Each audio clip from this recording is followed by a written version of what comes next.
한번 따라하겠습니다. 긍휼히 여기시는 하나님.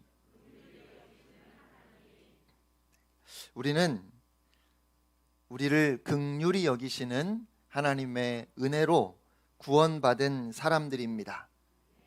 이 말은 우리가 잘나서도 아니고 또 잘한 것도 없는데 하나님께서 우리를 구원해 주셨다는 겁니다. 하나님께서 우리에게 원하시는 것은 우리가 죄를 뉘우치고 예수 그리스도를 나의 구주로 영접하는 것입니다. 하나님은 그것밖에는 우리에게 요구하시는 것이 없어요.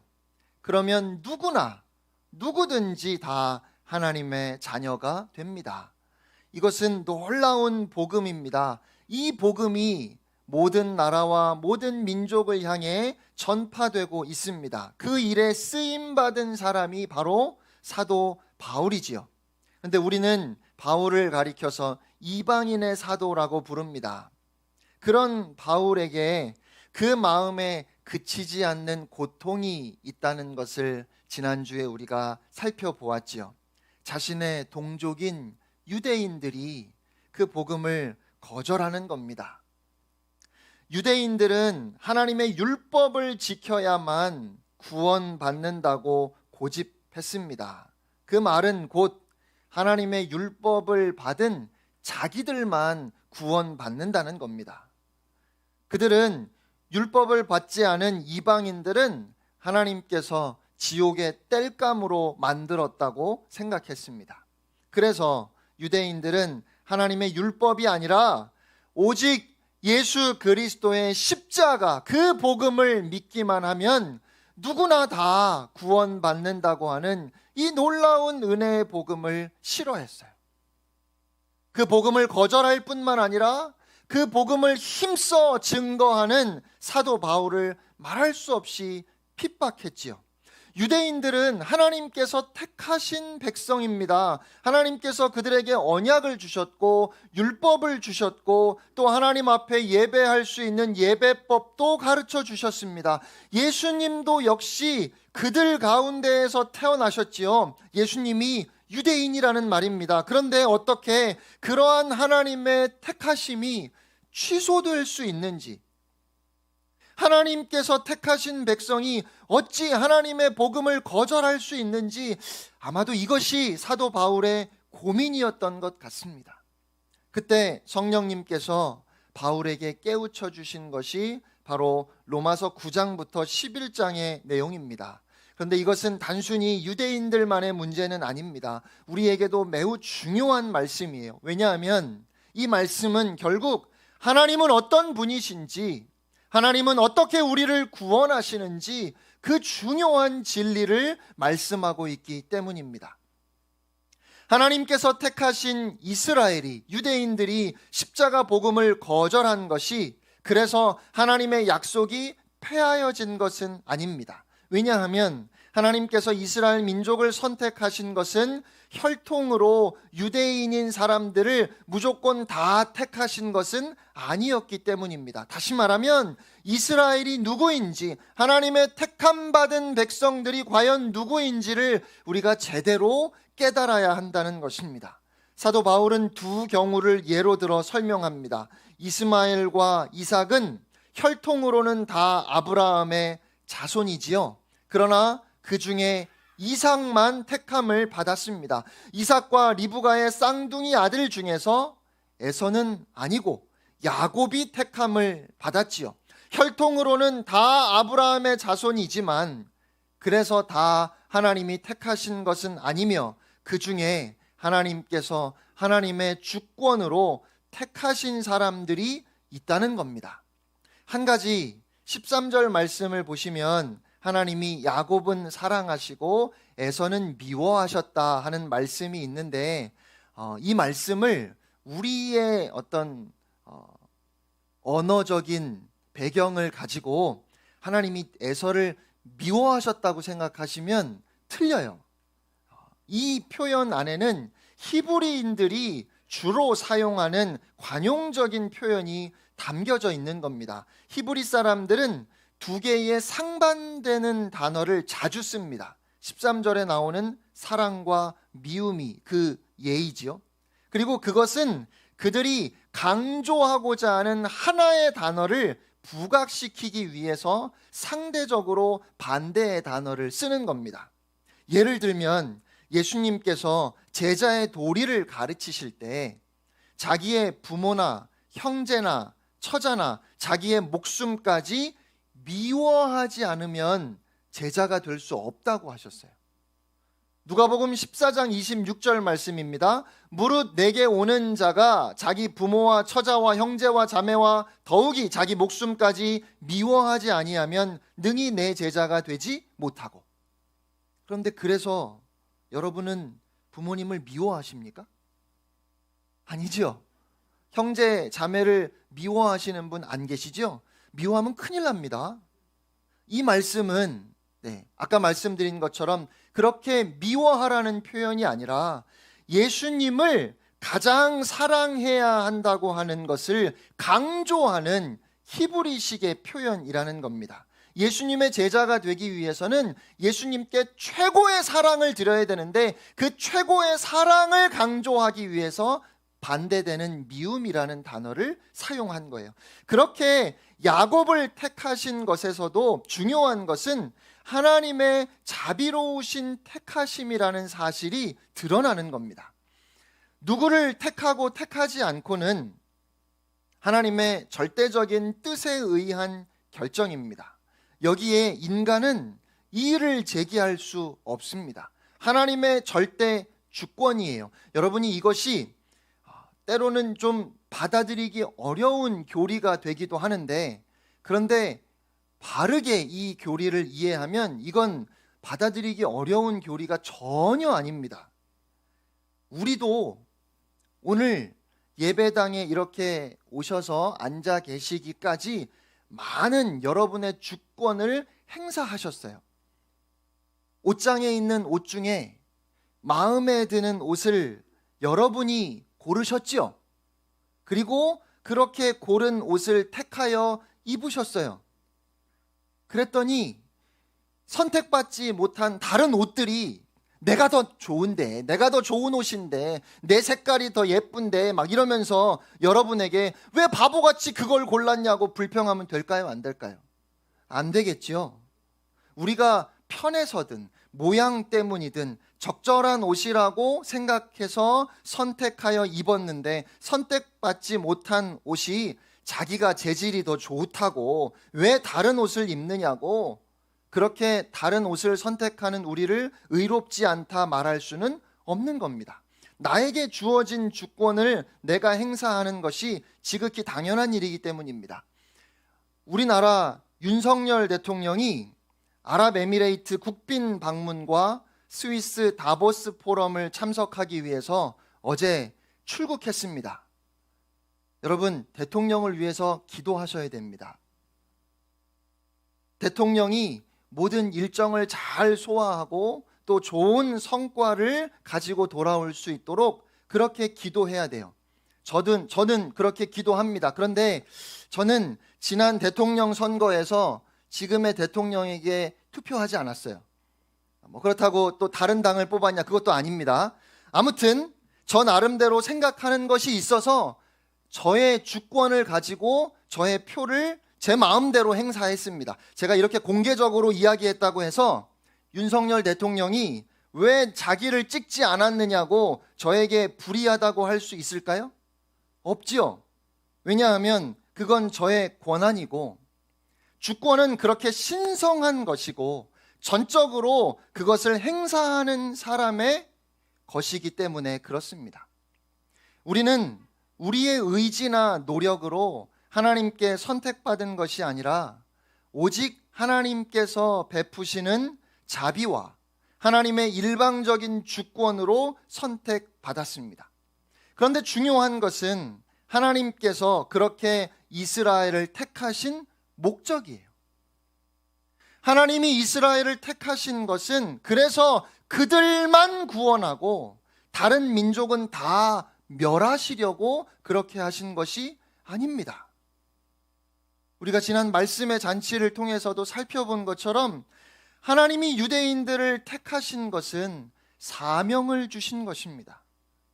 그들을 통해서 모든 나라, 모든 민족을 구원하시고자 하시는 뜻이었어요. 그런데 이 유대인들은 자기들만 구원받는다고 생각했습니다. 자기들이 택함을 받았다는 것만 자랑했지 하나님께서 왜 그들을 택하셨는지를 생각하지 않았다는 말입니다. 그래서 그 결과 이방인들을 무시하고 멸시했습니다. 그것은 하나님의 택하심과는 완전히 반대되는 것이었어요. 우리는 하나님의 택하신 은혜를 바로 알아야 합니다. 우리가 택함을 받은 것은 절대로 우리가 잘나서도 아니고 우리가 무엇을 잘해서도 아닙니다. 우리에게 그렇게 택함 받을 만한 어떤 선한 것이 있어서가 아니라는 거예요. 우리가 택함 받은 이유는 하나님께서 우리를 긍휼히 여기셨기 때문입니다. 하나님의 은혜 때문이에요. 15절 말씀을 함께 읽겠습니다. 시작. 모세에게 이르시되 내가 긍휼히 여길 자를 긍휼히 여기고 불쌍히 여길 자를 불쌍히 여기리라 하셨으니. 아멘.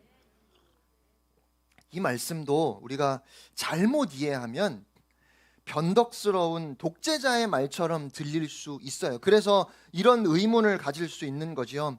우리의 구원이 전적으로 하나님의 택하심 때문이라면 구원받지 못한 사람들은 어떡하지요?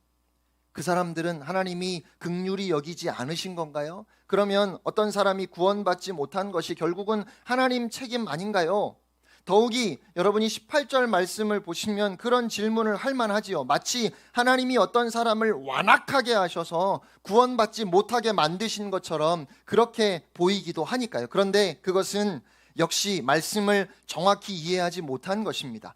하나님께서 완악하게 하셨다는 표현은 어떤 사람이 참 착한 사람인데, 선한 사람인데 하나님이 그를 택하지 않으셨어요. 그래서 구원하지 않기로 결정하셨기 때문에 그 착한 사람의 마음을 일부러 억지로 완악하게 만드셨다는 그런 뜻이 아니에요. 하나님이 완악하게 하신다는 말씀은 그가 본래 완악하여 하나님을 대적하려고 할 때 하나님께서 그 마음을 그대로 내버려 두신다는 뜻입니다. 그 전형적인 예가 애굽의 바로지요. 바로가 어떤 사람입니까? 그는 이스라엘 민족을 아무 이유 없이 그냥 그 나라 그 땅에서 잘 살고 있었던 이스라엘 민족을 통째로 노예 삼았던 사람이에요. 그 민족이 불어나는 것이 마음에 들지 않아서 산에 아이가 태어나면 그 어린 아이들을 나일강에 집어던져 죽이게 했던 완악한 사람이라는 말입니다. 그런 완악한 사람이 하나님의 말씀을 거부하고 하나님의 말씀을 들으려고 하지 않았는데 하나님께서 그 마음을 완악한 그대로 내버려 두신 겁니다.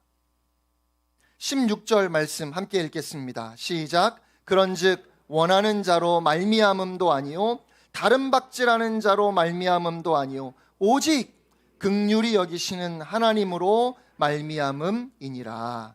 아멘. 구원은 하나님의 선물입니다. 그런데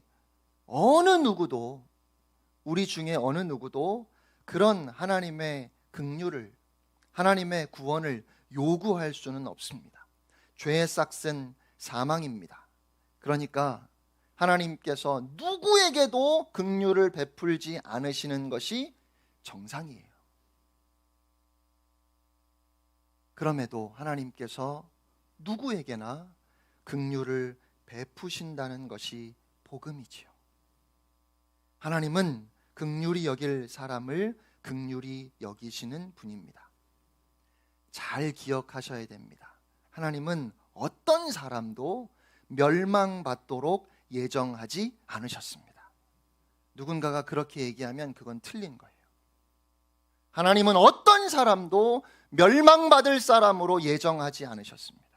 하나님은 모든 사람이 다 구원받기를 원하십니다. 성경은 이것을 분명하게 말씀합니다. 예수님은 누구든지 목마르거든 내게로 와서 마시라 하셨습니다. 아무 조건이 없이 누구든지, 사도행전 2장 21절에는 누구든지 주의 이름을 부르는 자는 구원을 받으리라고 우리에게 분명하게 선포하셨습니다. 하나님은 누구든지 다 구원받기를 원하십니다. 그런데 우리가 아는 것처럼 멸망하는 사람들이 있습니다. 그들은 하나님의 복음을 거절한 사람들입니다. 그래서 자신의 죄 때문에 멸망하는 것입니다. 구원의 능력은, 그 선택의 주권은 하나님께 있습니다. 그러나 멸망의 책임은 전적으로 우리에게 있습니다. 그런데 여러분, 오늘 본문에서 정말 중요한 내용은 하나님께서 택하신 사람들을, 그래서 여러분이 한번 다시 생각해 보시기 바랍니다. 어떤 사람들을 하나님께서 택하셨습니까? 그들은 다른 사람들보다 잘난 사람들 아니에요.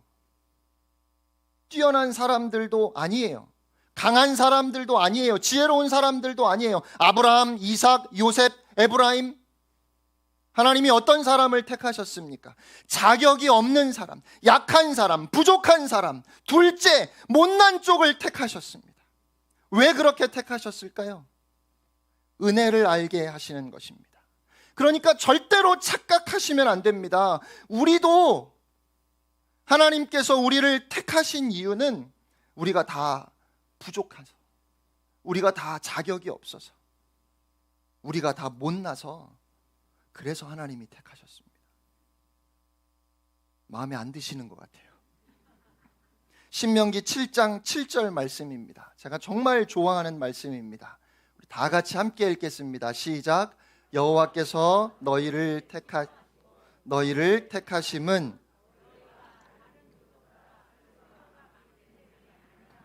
너희는 오히려 모든 민족 중에 가장 적으니라. 아멘. 우리나라는 하나님께서 택하신 나라입니다. 우리 민족은 하나님께서 특별히 사랑하신 민족입니다. 저는 그렇게 믿습니다. 그런데 여러분, 혹시 하나님께서 왜 우리 민족을, 왜 이 나라를 택하시고 이렇게 축복하셨을까 하는 생각 한번 해보셨습니까? 아니, 세계 역사의 그 유래를 찾아볼 수 없는 하나님의 놀라운 사랑을 우리가 받지 않았습니까? 도대체 왜 하나님이 우리를 그렇게 사랑하셨는지, 우리를 왜 그렇게 축복하셨는지, 왜 그렇게 긍휼히 여기셨는지 여러분은 그 이유를 아십니까?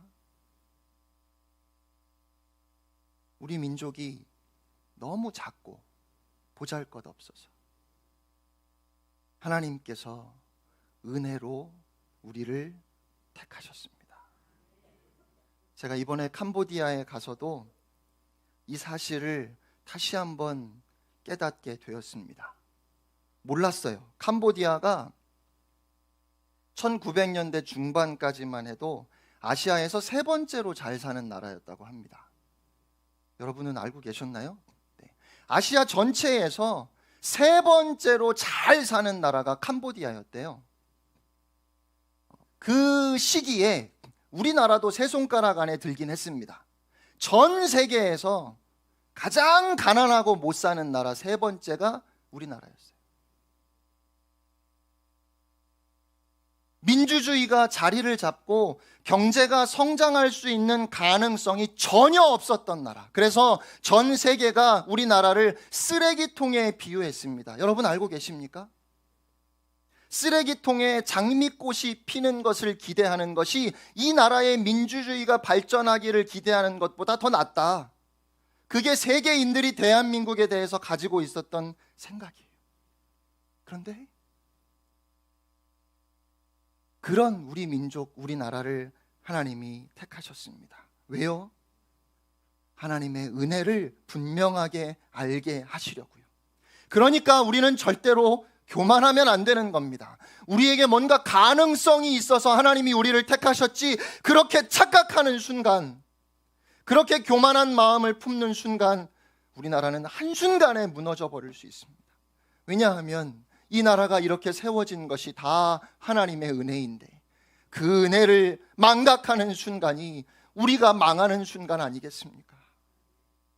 하나님이 이스라엘을 택하신 것은 모든 민족 중에 가장 적은 민족이기 때문입니다. 그러므로 우리에게 하나님이 택하실 만한 조건이 전혀 없었다는 사실을 잊지 말아야 합니다. 우리가 다른 민족보다 못한 민족, 문제가 많은 민족, 자격이 없는 민족이었다는 사실을 절대로 잊지 말아야 합니다. 그래서 자랑할 것이 없습니다. 우리는 오직 은혜로 구원받았습니다. 그러니까 우리가 기억해야 하는 것은 우리의 사명입니다. 결국 오늘 본문에서 사도 바울이 말하고 싶은 것은 자기 자신도 나야말로 하나님께서 이스라엘을 택하신 은혜를 알지 못하고 그 긍휼히 여기심의 은혜를 깨닫지 못하고 도리어 예수님 믿는 사람들을 핍박하고 죽이던 죄인 중에 괴수였는데, 그런 나를 하나님께서 또다시 긍휼히 여기심으로 나를 택하시고 나를 이방인을 위한 사도로 세우셨다는 겁니다. 그러니까 자신과 같은 사람도 하나님의 그 긍휼히 여기시는 은혜로 구원받았으니까 자신이 미워하는 것이 당연한 그 많은 사람들, 누가 봐도 그치 미워하는 게 맞지 라고 할 수 있는 그 사람들 역시 하나님의 그 긍휼히 여기심으로 구원받을 수 있지 않느냐는 말이에요. 그러니까 로마서 9장에서 11장 이 내용은 우리가 로마서 10장 13절 말씀을 기억하고 읽어야 하는 겁니다. 로마서 10장 13절 말씀 함께 읽겠습니다. 시작. 누구든지 주의 이름을 부르는 자는 구원을 받으리라. 아멘. 이 말씀은 나를 선택하신 하나님께서 내가 사람 취급도 하지 않는 그 사람, 내가 미워하는 그 사람, 내 마음에 안 드는 그 사람, 그도 은혜로 절대적인 주권으로 택하시고 구원하실 수 있지 않겠느냐는 말이에요. 맞아요. 우리가 먼저 하나님을 알아서 오늘 이 자리에 있는 것 아닙니다. 하나님께서 우리를 먼저 불러주셨습니다. 그런데도 우리는 마치 하나님의 절대 주권을 나만을 위한 것으로, 우리만을 위한 것으로 자꾸 왜곡시킨다는 말이죠. 사랑하는 성도 여러분, 우리는 은혜 받은 사람들입니다. 은혜로 택함 받은 사람으로서 그 은혜의 진정으로 눈을 떠야 합니다. 우리의 마음이 유대인 같은지 사도 바울 같은지 살펴보아야 합니다.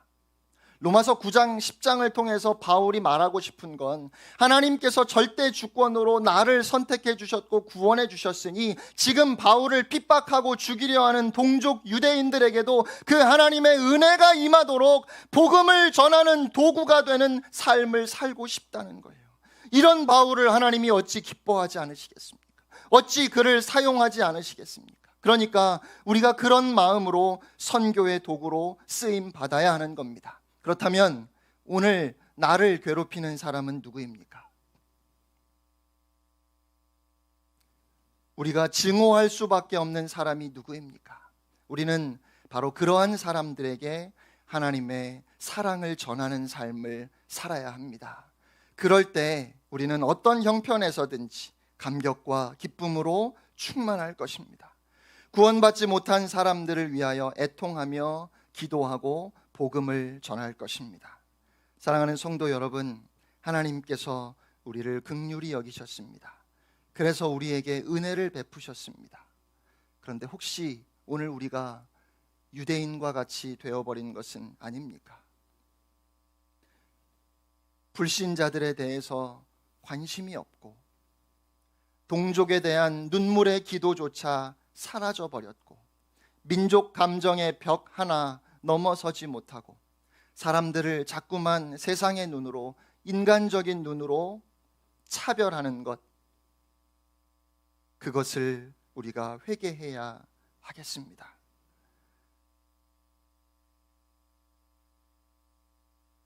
사도 바울의 고백처럼 나의 나 된 것은 오직 나를 긍휼히 여기신 하나님 때문입니다. 그러므로 그 하나님이 긍휼히 여기심으로 우리가 오늘 여기에 있으니까 우리는 세상 모든 사람들을 긍휼히 여기는 자가 되어야 하겠습니다. 한 주간도 그렇게 복음을 살아내는 여러분이 되시기를 주님의 이름으로 축복합니다. 결단의 찬양 함께 찬양하겠습니다.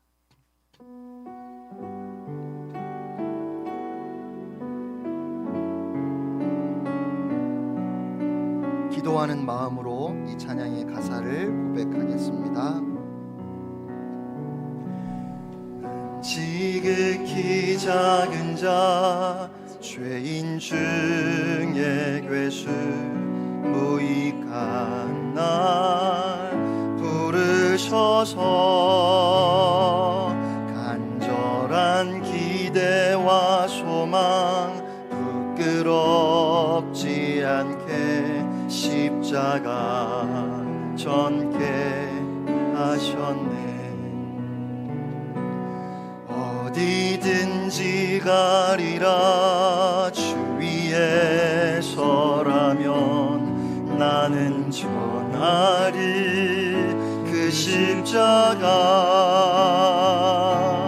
내 몸에 밴 십자가 그 보혈의 향기 온 세상 채울 때까지 살아도 주를 위해 죽어도 주를 위해 사나 죽으나 난 주의 것 십자가의 능력 십자가의 소망 내 안에 주만 사시는 것 살아도 주를 위해 죽어도 주를 위해 사나 죽으나 난 주의 것 십자가의 능력 십자가의 소망 내 안에 주만 사시는 지극히 작은 자 죄인 중에 괴수 무익한 날 부르셔서 간절한 기대와 소망 부끄럽지 않게 십자가 전케 하셨네. 우리 시간 함께 기도하기를